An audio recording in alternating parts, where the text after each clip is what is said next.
नमस्कार दोस्तों, आप सभी का स्वागत है। और आज हम पढ़ने जा रहे हैं Flamingo 12th CBSE NCERT RBSC की बुक में से एक first poem, my mother at 66 by Kamala Das. Poet है कमला दास। बड़ी सुंदरतापूर्वक कवि ने मानव के जीवन के उतार चढ़ाव का वर्णन किया है। The poet has very beautifully describes different situations of human life and different feelings of human life. In this poem, इस कविता में the poet especially focuses on the 3 stages of man's life. मानव के जीवन की 3 अवस्थाओं के बारे में बात करती है और बड़ी सुंदरता से करती है, हमें पता तक नहीं चलता कैसे करती है। सबसे पहले कवि अपने बुजुर्ग माँ को देखकर बुजुर्ग अवस्था की विशेषताओं के बारे में बात करती है। फिर युवा पेड़ों को देखकर युवा अवस्था की चर्चा करती है और छोटे बच्चों को देखकर मानव के जीवन की तीसरी उस अवस्था की वर्णन करती है जो खुशियों से भरी होती है। तो देखते हैं किस तरीके से मम्मी जो है, पहले Mary children spilling out of their Holmes, इस पंक्ति से, इस लाइन से कवि मानव के जीवन की पहली अवस्था को बताती है, चाइल्डहुड को। कैसा है? Mary children spilling out of their Holmes. Spilling out of their Holmes का मतलब होता है बिगनिंग ऑफ लाइफ। ये जो अवस्था है चाइल्डहुड, बाल्यावस्था, it is the beginning of life. ये जीवन का प्रारंभ है। और कैसा लाइफ है? केयर फ्री लाइफ है, चिंता मुक्त and full of fun and joy, आनंद और खुशियों का जीवन है। और इसी तरीके से यंग ट्रीज को देखकर जो कवि है वो दूसरे अवस्था का वर्णन करती है। यंग ट्रीज स्प्रिंटिंग, इस फ्रेज के साथ, इस वाक्यांश के साथ कवि बताती है कि युवा अवस्था ऊर्जा से, उत्साह से भरी हुई होती है, full of energy and full of enthusiasm, ये अवस्था होती है। स्प्रिंटिंग शब्द का इस्तेमाल किया यहाँ पे। स्प्रिंटिंग शब्द, the word sprinting, it means seems running past, पीछे दौड़ते हुए लगना, या शॉर्ट स्पेस या रनिंग, शॉर्ट पेस या रनिंग। तो इससे क्या दर्शाती है पोएम? इससे दर्शाता है युवावस्था की ऊर्जावान स्थिति को। और थर्ड, मदर को देखकर ओल्ड एज की हमें याद दिलाती है। कैसा है ये? डल, बड़ा नीरस है, इन्फर्म, कमज़ोर और फेडिड फेस, चेहरा भी फीका पड़ चुका है, चेहरे पर झुर्रियाँ हैं, स्थिति कमज़ोर है। इस तरीके से कवि हमें पूरी तरीके से बताती है। कविता का प्रारंभ कहाँ से होता है इसकी हम चर्चा करते हैं। हाँ, तो कविता की शुरुआत होती है, द पोएम स्टार्ट्स, कविता की शुरुआत होती है, the poet was going to Cochin airport from her parents home with her 66 year old mother. कवि अपने माता पिता के घर से अपने बूढ़ी माँ के साथ कोचीन एयरपोर्ट जा रही थी। They were sitting in a car. Way car में बैठे थे। Suddenly the poet noticed her mother. अचानक कवि की निगाहें कार में पास की सीट पर बैठी अपनी मदर पर पड़ी। And when the poet noticed her mother's face, she was dozing. उस समय मदर नींद ले रही थी। डोजिंग मतलब हैविंग शॉर्ट नैप, मतलब नींद लेना, झपकी लेना, जिसे हम ऊँघना भी कहते हैं। ऊँघ रही थी। मदर के चेहरे को देखकर the poet realised with pain that her mother has really become very old, कि उसकी माँ वास्तव में बहुत बूढ़ी हो चुकी है। And one day she would have to part with her, एक न एक दिन उसे अपनी मम्मी से बिछुड़ना पड़ेगा और ये जल्दी होगा। She realize her approaching death with sad feeling, बड़ी नकारात्मक भावना के साथ, बड़ी दुख के साथ कवि को इस बात का एहसास होता है कि वो अपनी मम्मी से बिछुड़ जाएगी, उनकी मृत्यु करीब है। लेकिन कवि, the poet, to remove her negative thoughts aside, अपने मन के नकारात्मक विचारों को भगाने के लिए, she looks out at the car, वो कार के बाहर देखती है। And she finds young trees and merry children spilling out of their homes, छोटे छोटे बच्चे खुशीपूर्वक घरों से बाहर निकल रहे थे और युवा पेड़ जब कार आगे की तरफ दौड़ रही थी तो भागते हुए प्रतीत हो रहे थे। ये ऊर्जावान युवा पेड़ और छोटे छोटे चेहरे वाले बच्चे, खुशियों से भरे हुए बच्चे कवि के मन को सकारात्मक ऊर्जा से भरते हैं, सकारात्मकता से भरते हैं। Her negative and sad feelings removes, समाप्त हो जाते हैं। लेकिन कार चलते रहती है and the poet and her mother reach airport, Cochin airport, और दोनों एयरपोर्ट पहुंच जाते हैं। एयरपोर्ट पहुंचने के बाद थोड़ी दूरी पर खड़ी the poet looks again at her mother's dull face, फिर अपने मम्मी के निरस चेहरे को कवि देखती है। And again she realised the old familiar, एक वही पुराना जाना पहचाना दर्द फिर से लौट आता है। And now she compares her mother's face to as of to late winter's moon, चंद्रमा से, ढलते हुए चंद्रमा से, सर्द ऋतु की ढलते हुए चंद्रमा से मम्मी की तुलना करती है। To show her growing age, उसकी बढ़ती हुई उम्र, अप्रोचिंग डेथ को बताने के लिए। और कवि के मन में फिर उदासी आ जाती है कि वास्तव में वो अपनी मदर से फिर बिछड़ जाएगी। वही पुराना जाना पहचाना कवि का दर्द फिर लौट आता है।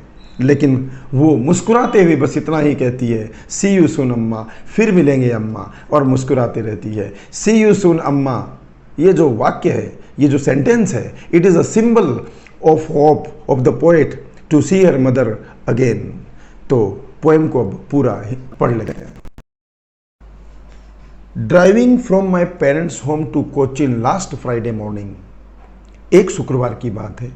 कवि अपने मदर के साथ अपने माता पिता के घर के से कोचीन एयरपोर्ट फ्राइडे की मॉर्निंग को रवाना हुई। The poet was going to Cochin airport with her 66-year-old mother. I saw my mother beside me, तभी मेरी निगाहें पास में बैठी मेरी मम्मी पर पड़ी। The poet suddenly looks at her old mother. Dose, mummy क्या कर रही थी? Dose, having short nap, mummy उस समय सो रही थी। ओपन माउथड, उनका मुंह खुला था। Her face ashen like that of a corpse, और कवि को अपनी माताजी का चेहरा, अपनी मम्मी का चेहरा कैसा नजर आया? एक मुर्दे की राख की भांति नजर आया।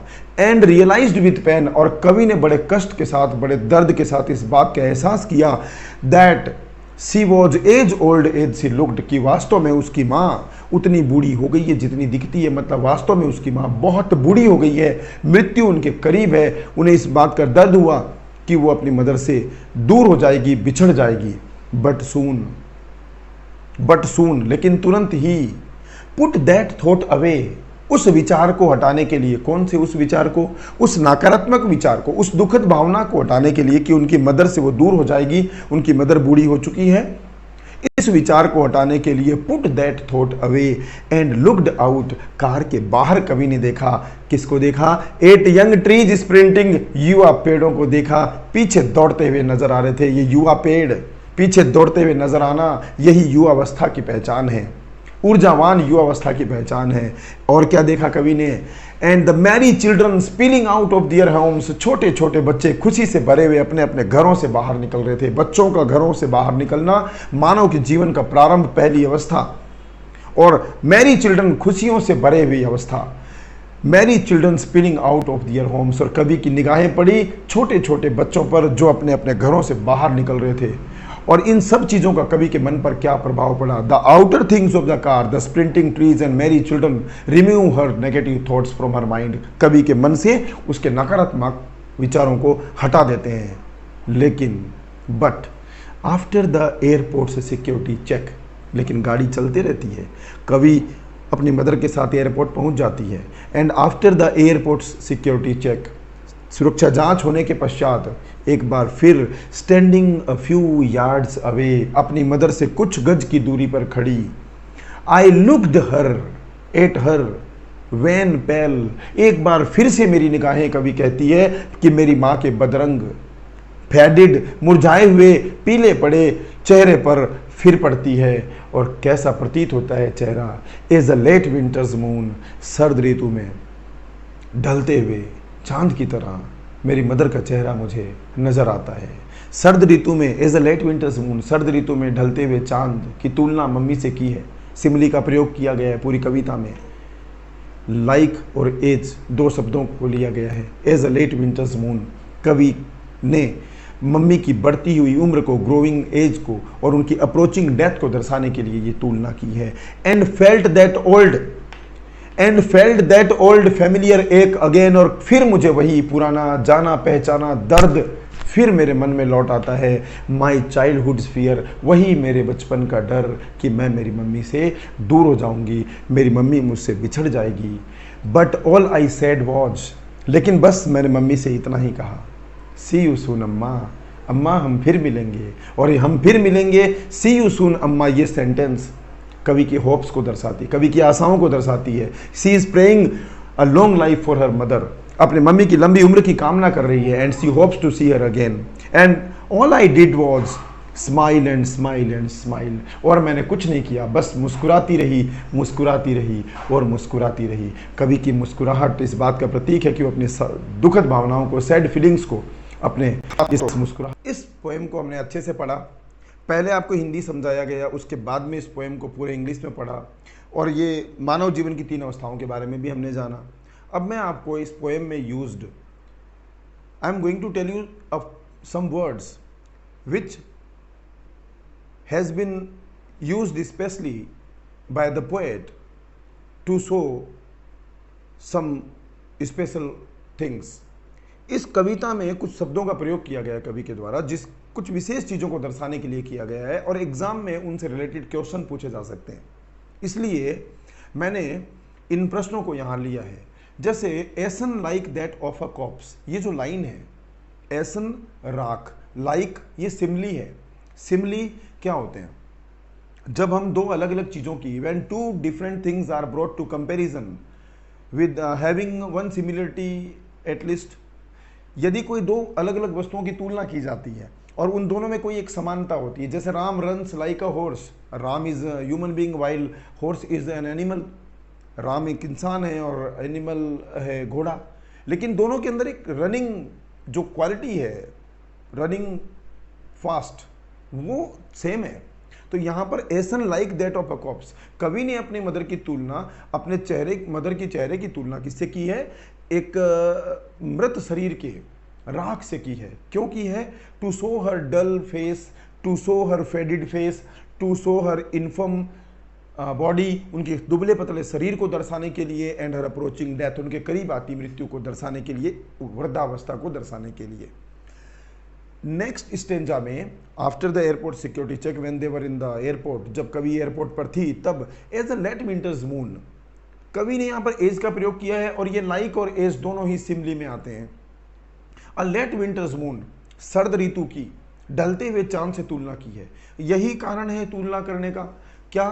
ग्रोइंग एज दर्शाने के लिए, to show her mother's growing age and show her approaching death, उनकी करीब आती मृत्यु को दर्शाने के लिए। सी यू सून अम्मा, सी यू सून अम्मा, ये जो सेंटेंस है, ये क्या दिखाता है हमें? ये दिखाता है the poet's hope to see her mother again, कवि की आशाएं कि वो अपनी मदर से फिर से एक बार मिले। ये चीज़ें इस कविता में स्पेशल दी गई है।